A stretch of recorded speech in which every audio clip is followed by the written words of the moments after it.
दिवसात प्लॉट आहे आपण.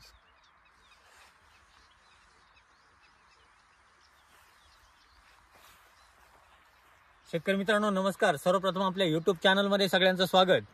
आणि शेतीविषयक माहिती देत असताना आपण आपल्या चॅनलमधून प्रत्येक पिकाबद्दलची माहिती असेल, प्रत्येक शेतकऱ्याबद्दलचं मनोगत असेल, आपण देण्याचं कारण हेच आहे, प्रत्येक शेतकऱ्याला प्रत्येक जिल्ह्यामधील असेल, पूर्ण महाराष्ट्रामधील असेल किंवा महाराष्ट्राच्या बाहेरील शेतकरी सुद्धा आपल्याला जॉईंट होत आहेत. परंतु याच्याबद्दल सर्व शेतकऱ्यांची संपूर्ण माहिती असेल, संपूर्ण नियोजन असेल, हे शेतकऱ्यांनी कसं केलेलं असतं याच्याबद्दल आपण संपूर्ण व्हिडिओ देण्याचा आपण त्या ठिकाणी प्रयत्न करत असतो. तर आज आपण जालना जिल्ह्यामध्ये या ठिकाणी आलेलो आहोत. आता तुम्हाला द्राक्षाबद्दलचा आपण या ठिकाणी व्हिडिओ देत आहोत. सुरुवातीपासून कामकाज केलं. मागच्या वर्षी पण प्लॉट बुकिंग होते, याही वर्षी त्यांनी प्लॉट बुकिंग केलेले आहे. अतिशय सुंदर पद्धतीचं त्यांनी नियोजन या ठिकाणी केलेलं आहे. तर काका तुमचं नाव, गाव आणि मोबाईल नंबर सांगा एकदा. रोहिदास जमला राठोड, राहणार खरीवडगाव. Mobile number 87 88 57 68 69. बरं, आपण मागच्या वेळेस व्हिडिओ दिला होता, तुम्हाला सांगितलं होतं आपण माल कसा निघेल तुमच्याकडे. तुम्ही डॉक्टर साहेब सांगितलं होतं 100% माल निघणार म्हणे, तसंच झालं सर. बरं, आता किती माल काढून टाकला बाबा? 70 75 घडं एक झाडावरून खालू काढून टाकले. आता 80 85 वर आहे, अजूनही आहेत. हा आता ते सुद्धा आपल्याला काढावं लागणार. जर बघितलं तर आजही प्रत्येक काडीला आता हे 3 आपण ठेवलेले एका काडीला आपल्याला कमी करावे लागतील. 14-15 घडं होते सर. मार्गदर्शन कसं आहे? मार्गदर्शन एकदम ओके सर.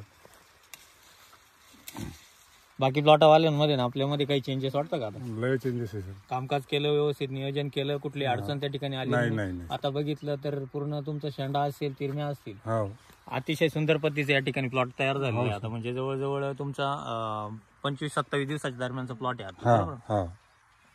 शेतकरी मित्रांनो लक्षात घ्या, सांगण्याचा उद्देश एवढाच आहे का कामकाज करत असताना नियोजनबद्ध कामकाज करणं फार गरजेचं आहे. लक्षात घ्या, आपण ज्या ठिकाणी जातोय, ज्या ठिकाणी कामकाज करतोय त्या ठिकाणी सुरुवातीपासून नियोजन दिलेलं असतं. परंतु ज्या वेळेस आपण प्लॉट एप्रिल छाटणीला बुकिंग करतो त्यावेळेसचं कामकाज सुद्धा आपल्याला त्यासाठी खूप महत्त्वाचं असतं. आणि आपण आलेल्या शेड्यूलपेक्षा शेतकरी जेव्हा स्वतः काम करतो किंवा प्रत्यक्षात प्लॉटमध्ये जाऊन नियोजन त्यांनी केलेलं असतं, ते कामकाजाला सुद्धा तितकंच महत्त्व असतं. आणि त्याच्यानुसारच कामकाज केल्यामुळेच आजचं जे माल दिसतोय किंवा आज एवढे बंचेस त्यांनी खोडून टाकले तरीही आज त्याच्यावरती 80 बंचेस आज पण शिल्लक आहेत आणि सगळीकडे माल सारखाच आहे, बरोबर ना? सारखं. आता दुसरा पण प्लॉट छाटलेला आहे, तोही माल आपल्याला दिसतोय आता आणि त्याच्यात पण फुल माल राहणार आहे. तर शेतकरी मित्रांनो लक्षात घ्या, कामकाज करत असताना नियोजन करायचं व्यवस्थित.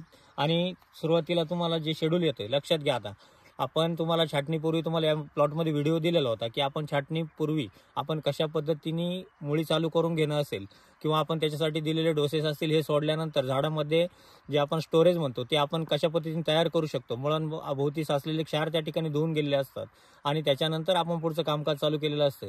आता इथे बरेचसे प्लॉट बुकिंग आहेत. मागच्या वर्षी प्लॉट बुकिंग होते, सर्वांचे प्लॉट चांगले झालेले होते. परंतु याही वर्षी आता बरेचसे प्लॉट परत बुकिंग झालेले आणि शेतकऱ्यांचं ज्यांनी कामकाज केलं, ज्यांचं नियोजन व्यवस्थित राहिलं त्यांच्याकडे आजही फुल माल प्रत्येक ठिकाणी आहे. मी तुम्हाला बरेचसे व्हिडिओ जालना जिल्ह्यातील याच्यापूर्वी पण दिलेले, बऱ्याच पिकांबद्दल दिलेले.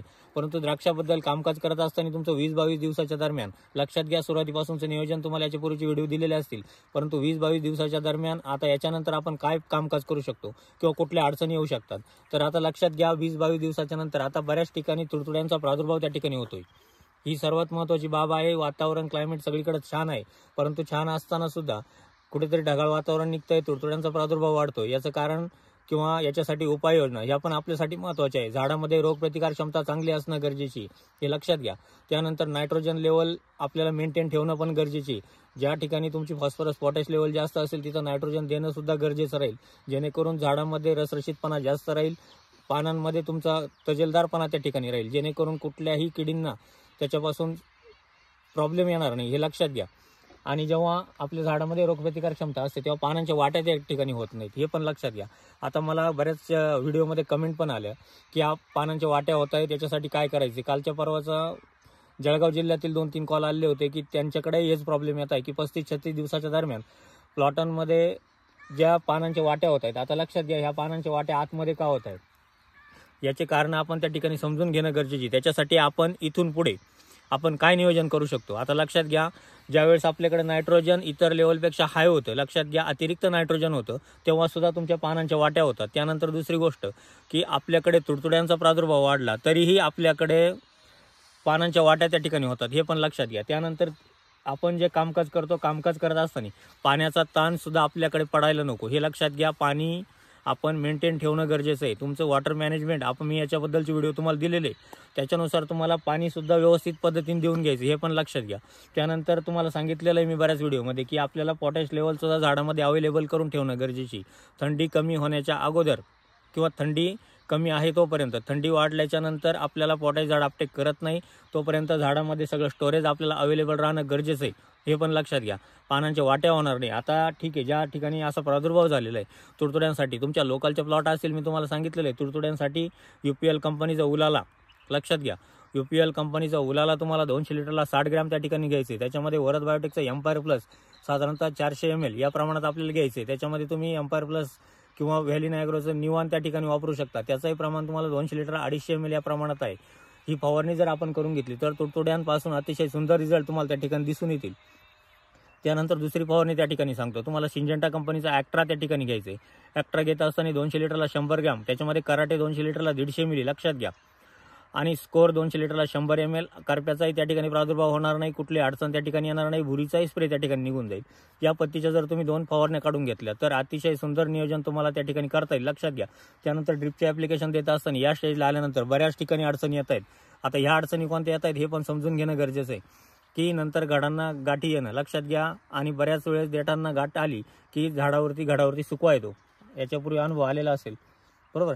याच्यासाठीच्या फवारण्या, आता ज्या ठिकाणी नायट्रोजन एक्सेस झालेले त्या ठिकाणी आपल्याला पोटॅशियम मॉलिब्डेनमचं एक फवारणी काढून घ्यायची.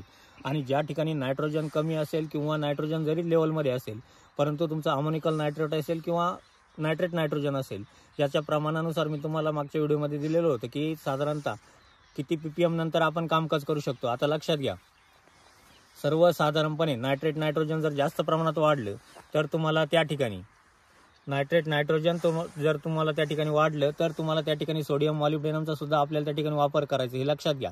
PTOL करून घेणं गरजेचं राहील, त्यानुसार नियोजन करणं गरजेचं राहील, या पद्धतीने कामकाज करणं गरजेचं राहील.